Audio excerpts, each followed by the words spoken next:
Hello friends, welcome back. Today is episode 2 of our career series. In episode 1, we covered what it is being a tech risk consultant. Today's episode, we're covering what it is being a tax accountant. Specifically, we're comparing what it is to be a tax accountant in a big 4 firm versus being in a medium-sized firm.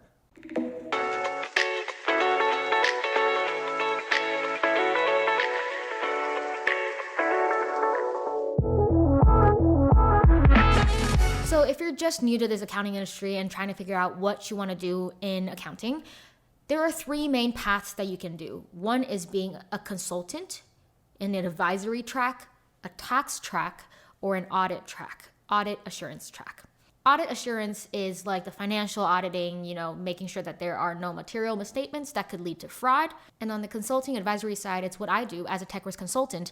So if you want to learn more about this, go to the video linked somewhere up here. And then there's a third track, a tax accountant, which is the common misconception of what accountants do, because it's only one part of it, but everybody assumes that all accountants know how to do tax. Yes, we learn about it, but we're not specialized in it. Just like in the medical field, doctors specialize in different things. So first up, we're going to call up a friend who works in a mid-sized firm as a tax accountant. Hello. Hey, what's up? Your call has been forwarded to an automatic voice message system. What does a tax accountant do? What's your typical objective or like the deliverables of your job? So it depends on the level. For staff, your main deliverable is they give you a bunch of information and you're expected to spit out a tax return. And then for seniors and managers, sometimes you spit out a tax return. Sometimes your main objective is like reviewing what the staff did and then like making sure it's okay and then send it to the IRS and the clients. Mostly just depends on what time of year it is. So if I'm doing audit work or if I'm doing tax compliance work, and then if it's tax compliance, you just wake up and you work on tax compliance stuff, means working on the workbooks, working on the returns and passing up the review and getting them back and repeating it in that way. And for audit stuff, just you're passing up audit work papers and getting them back and et cetera, et cetera. That definitely varies in busyness depending on what your timing of the projects is like. Wait, I didn't know there were different. I thought everything in tax was just. Got that too, but I am being made to do audit work. Is it common across for people to do that? He doesn't do that. Mostly you're supposed to do tax revision work, which I haven't gotten to yet, which I'll probably do in a month or 2. But right now it's audit work. Okay, I know why it isn't, because I guess it's the difference between a big 4 and a medium-sized firm, I guess. But I mean, people around you, like your peers. Yeah, everyone's working on audit stuff right now. Dang. What are some of the qualifications to be a tax accountant? I know we learned about tax accounting at school, but how much of that do you use and how much do you learn on the job? Honestly, a lot of the things on the job is learning on like how to use the softwares needed to prep the tax return, as well as what a correct tax return should look like. So I would say that most of my knowledge that I still use from school is the general accounting knowledge, not so much like the tax classes. I feel you. Yeah, we didn't really learn that much tax accounting in class. Nope. Do you know anyone who doesn't have an accounting degree who is doing tax accounting? I do not, actually. So I think accounting is a qualification, right? Having an accounting major background. Yeah, I'm pretty sure. Yeah, I don't think I know anyone who came in with like a finance degree or something. Right. So besides having an accounting degree as qualifications, are there any other requirements like CPA or any other license? No, actually. Quite a handful of tax seniors at my firm doesn't have their CPA license yet, so it's definitely not a requirement. Interesting. All right. So I you're just doing an intro stuff, you seem to be able to talk well enough to get a job. And then after that, you just have to be willing to learn and sink the time in and such. I think the biggest thing for the tax accounting stuff is your hours get pretty bad, and they expect you to be freely available because people want to burn the hours, learn the work, and get through the work. Is an accounting degree required? Nope. You need is to be CPA eligible. You don't even need a master's in taxation. But CPA is required further down the line. If you want to be a manager, you need a CPA. If you want to be a staff or senior, you don't need a CPA. What's the difference between a staff and a senior job, if you know? Pay, hours, and reviewing work. Staff doesn't really review work. The senior has to be the one who reviews the work for the staff and generally tells them what to do. How's the work-life balance for you during busy season and during your normal hours? During busy season, it's definitely pretty rough. You kind of just don't have a social life. Yeah, but it kind of pays off because after busy season, you get like a lot of time to yourself and you don't work as much. So yeah, trade-offs. By as much, like hours-wise, can you compare what's how many hours a week during busy season versus how many hours a week during normal seasons? Sure. So busy season for me, it's like 60-ish hours a week. And then after that, I was billing like 4 hours a day, which Oh my God. in quick math, 20 hours a week, right? Wow. Wait, seriously? Yeah. I should be a tax accountant, man. Not me being here with like 70 plus in busy season and then 45 on a regular. Bro, that's rough. I'm dead. It really just depends on what season it is and week to week. So like this week, I didn't really have a lot of stuff to do, but the week before that, it was awful. I was like 70 or 80 hours in an office or at the client site like every day. Ew, 80? It was bad. It really just depends on what time of year it is and what you're on and what part of the project you're on and how much the time frame was. So for us, we were getting through a bunch of papers in like a week and it was really big, so it took a lot of time. It's not always that bad, but during the busy seasons it is. And the off time, it's not bad at all. As in, what are the normal work hours, not non-busy season? Like 20 to 40. 20 to 40. Wow. Okay. It's not bad at all. And even like then, none of it's pertinent. So you don't have to, get it done 100% on time. Right. How do you bill your hours? Like, how's your utilization okay? My utilization so far is like 80%, which is definitely on the low side, but there's always work to do if you go look for it. Right, of course. What's the busy season months for tax accounting? Because for us, it's typically the end of the year because a lot of companies file 12/31, and then January is going to be crazy because, their year end is 12/31, but they then file in like January or February. So the first month of the year is crazy. When is busy season for you?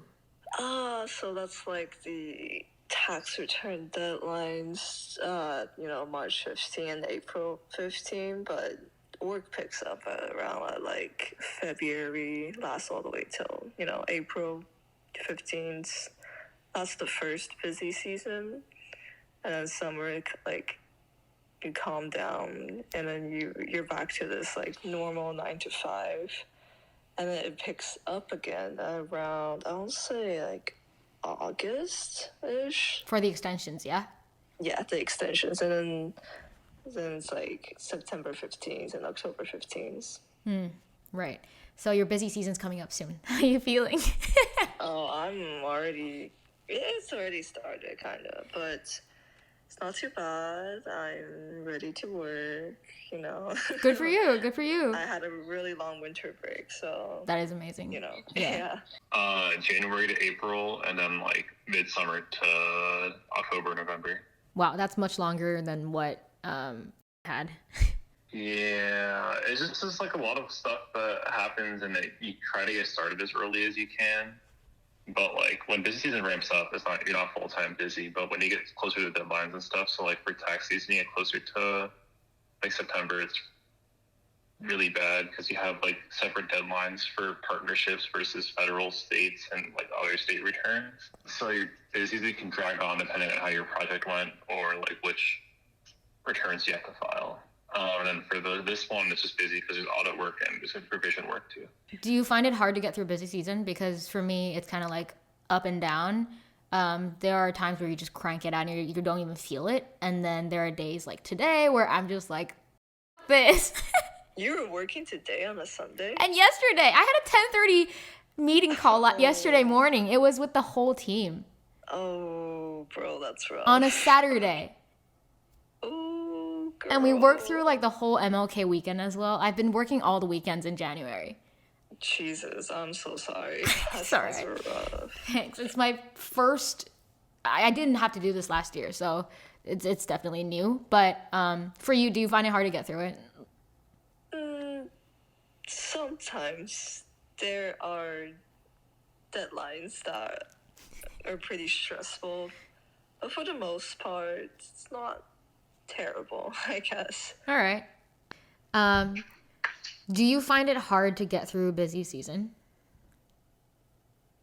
Yeah. Yeah, mood. Okay, yeah, just one word answer. Yes. What are some pros and cons about your job? Pro, really long winter downtime. Like, I think after the 10-15 deadline, or it was 10-17, last year, I just basically had no work at all. Oh my God, wait, really? Till now? Yeah. Till about February, about it picking up. Dang. Yeah, and until like maybe January, but like I had some like slow work on January, but yeah. What is slow work? What do you do in normal season when there's no tax returns? So there's usually like preparing extension payments or like estimate payments or cleaning up our internal work papers to get ready for next year. So like all the things that we can do to make the next busy season like easier. Right. Yeah. So, but those, they're like, first of all, there's no deadline. So it's like really, there's no like super pressing urgency to them. Mm-hmm. So, and second of all, it's like, there's not much work like that to go around anyway. So Right. yeah, it's really chill compared to like a hard deadline that busy season gives us. Right. Any other pros? Any other pros?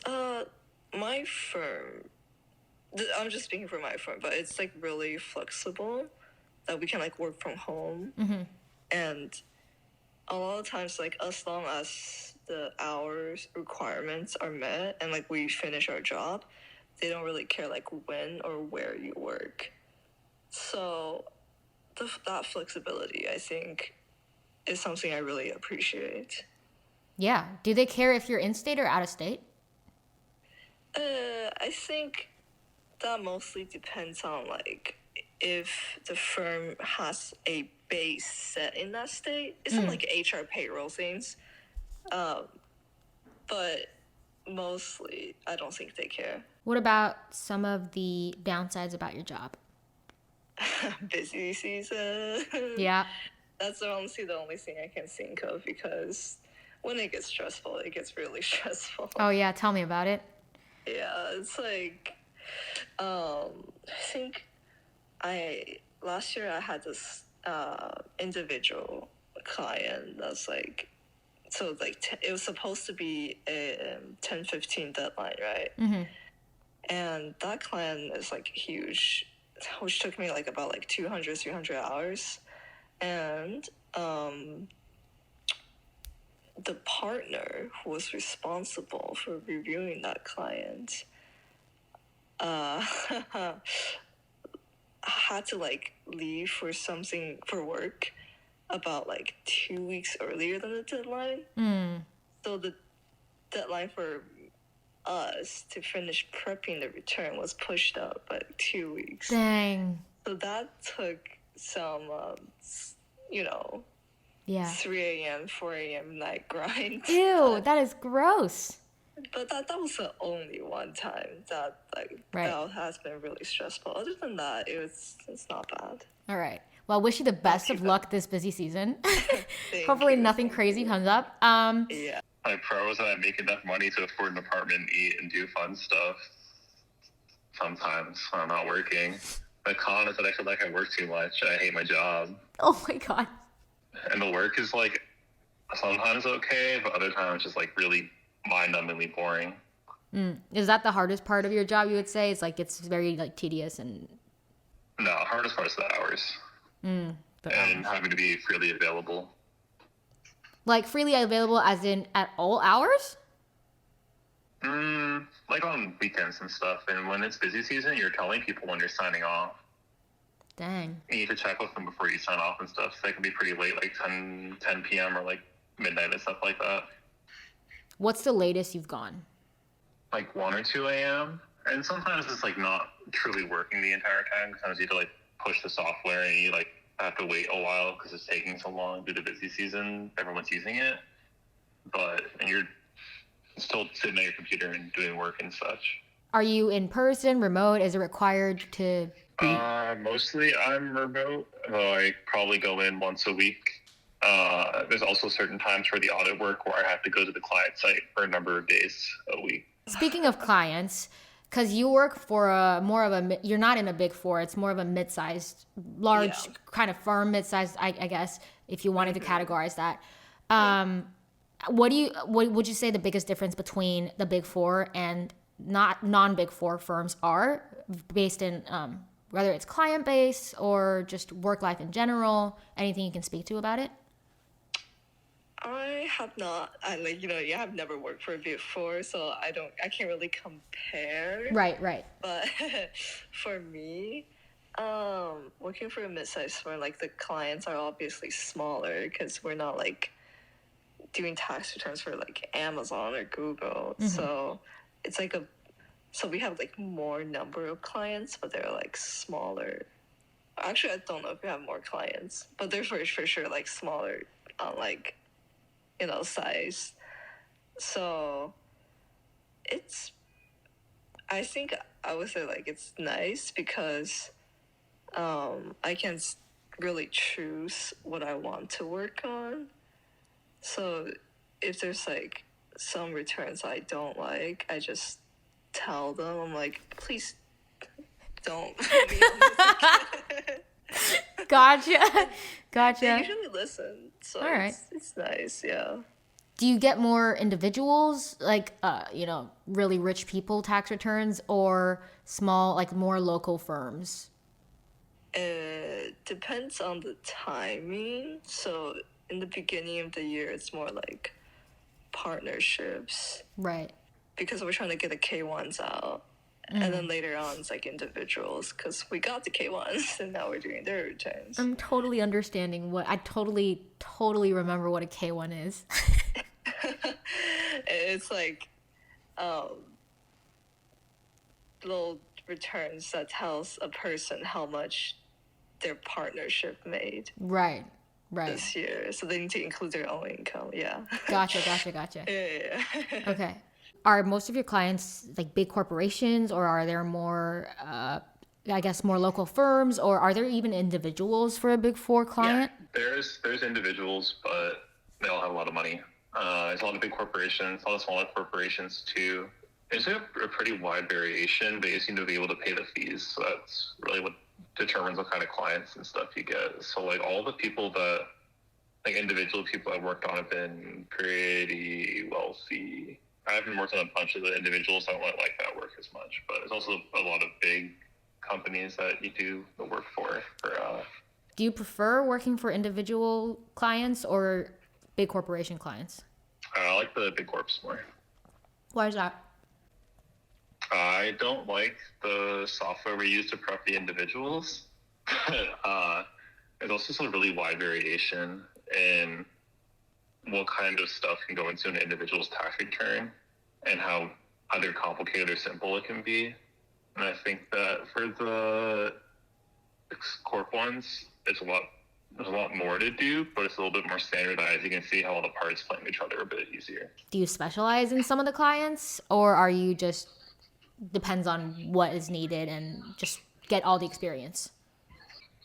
It just depends on what type of company or corporation stuff they are. So like partnership, C Corp, S Corp, individual, that more determines it.